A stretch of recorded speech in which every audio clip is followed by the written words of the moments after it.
An army of Black Lives Matter activists have taken over 6 city blocks in downtown Seattle. They're surrounding an abandoned police precinct building.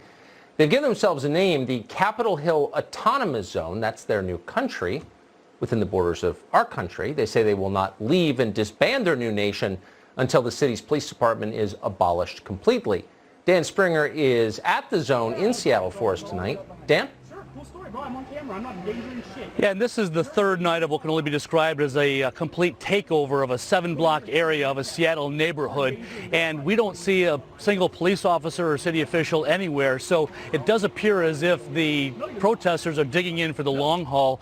They're calling it the Capitol Hill Autonomous Zone. I've also seen the name Free Capitol Hill. And right in the center of it is the Seattle Police Department's East Precinct. Police said today that they are boarded up and abandoned the building on Monday after receiving a credible threat that criminals within the protest group were planning to burn it down. They did not say how cutting and running makes it safer. As we looked around the police-free zone today, we saw roughly 20 tents, lots of graffiti and barricades at each of the 6 entrances. There's also security guards. We noticed one had several ammunition clips. One of our fine protesters here showing his ignorance.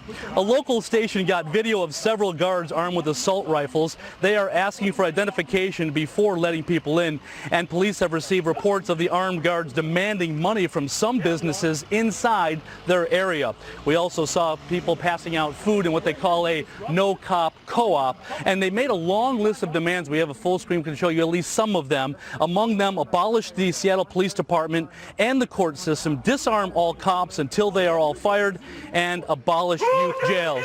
The mayor's office did not respond to our request for information about what they plan to do next and how this all ends. And you can see one of our fine protesters here just yelling to hear himself yell.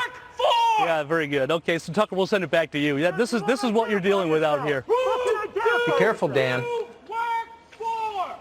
Well, that's America right now, tonight. It's totally cool, not a big deal. Just upset about police brutality. Right. The demands, you heard Dan Springer mention a couple of them, abolishing the police. They're also demanding the immediate retrial of all non-white violent felons currently in prison. People convicted of a violent crime who are not white, they all need new trials. But they're also demanding the abolition of all prisons, not just those for young people. They demand a ban on disturbing homeless encampments in any way. They demand an end to all evictions. They demand segregated hospitals, something we were pleased to get over 60 years ago, but they want them back. They want black doctors and nurses exclusively hired to care for black patients. They want segregation. You cool with that? And of course, they demand an immediate amnesty for all rioters in the past 2 weeks. We wanted to share those demands with you, be honest about them, because nobody else is going to tell you. The left's preferred response is much like its response to the rioting around the country. Ignore it. It's cool. It's totally fine. Yeah, they're demanding segregation, not a big deal. Governor Jay Inslee of Washington was just asked about the mob that has taken over the center of his state's largest city. Inslee's response? Never heard of him. Governor, I'd like to ask you about what's going on in Seattle. There's this thing called the Capitol Hill Autonomous Zone. What's your thought on that? The fact that the protesters have taken that over and not allowing people to come and go freely? And then regarding the National Guard.